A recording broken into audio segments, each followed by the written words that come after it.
Throughout the Middle Ages, the Islamic world had been more technologically advanced than Europe.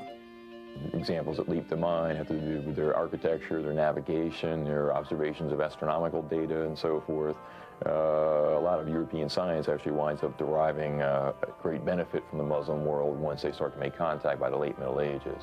In the early 15th century, Europe was just recovering from a wave of epidemic diseases that had ravaged the continent for more than a century. Most Europeans were agricultural peasants, poor and often malnourished. Unlike Africa and the Americas, where women played prominent roles, men dominated all aspects of life in Europe. For 1,000 years, the Catholic Church had been the central institution in Europe. It not only controlled religious life, but played a major role in the political, economic, and cultural life of Europe as well. But in the 15th century, the power of the Church was eroding. Cities were growing, and centralized states like France and Spain were becoming stronger. Commerce was expanding, and merchants were getting rich. The Bible taught European Christians that man had dominion over the earth. And as people worked to improve their lives, they saw the land, forests, rivers, and animals as resources to exploit for private gain. Economic growth, coupled with the new ideas unleashed by a renaissance in the sciences and the arts, were revolutionizing Europe.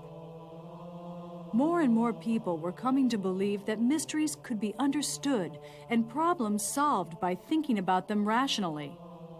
This attitude supported scientific inquiry and led to a number of important inventions and technological innovations.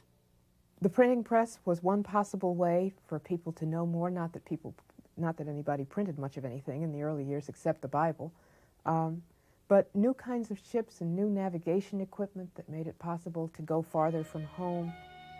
Meanwhile, Christian armies were gaining ground in their long war against the Muslims who had ruled Spain for 700 years. And Christian soldiers fighting religious wars to capture Jerusalem from the Muslims were bringing back to Europe exotic new plants, spices, fabrics, jewels, and other treasures that Europeans wanted more of.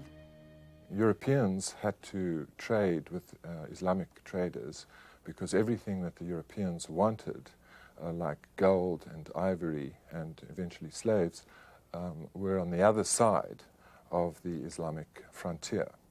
So whether they were importing spices from the east or gold from West Africa, they had to go through Islamic middlemen. Many began to wonder, was there a water route that would give them direct access to the Indies? So one of the interests Europeans had, and when they developed the technology to do so, they began to think of finding another way to what they called the Orient, the spice trade, the gold and the silver that would make them rich. In Portugal, a small and isolated nation on the far western edge of Europe, Prince Henry the Navigator thought that by sailing south along the coast of Africa, he could open new trade routes to Black Africa and the Indies. Prince Henry sponsored a series of expeditions down the west coast of Africa. By the 1470s, the Portuguese had reached the Niger River Delta and the city-states of Benin, where the king gave them permission to trade for gold, ivory, and slaves. Each year they sailed further south, setting up trading posts along the way.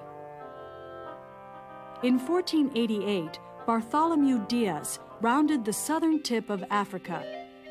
10 years later, Vasco da Gama finally reached India. The water route to Asia was a reality.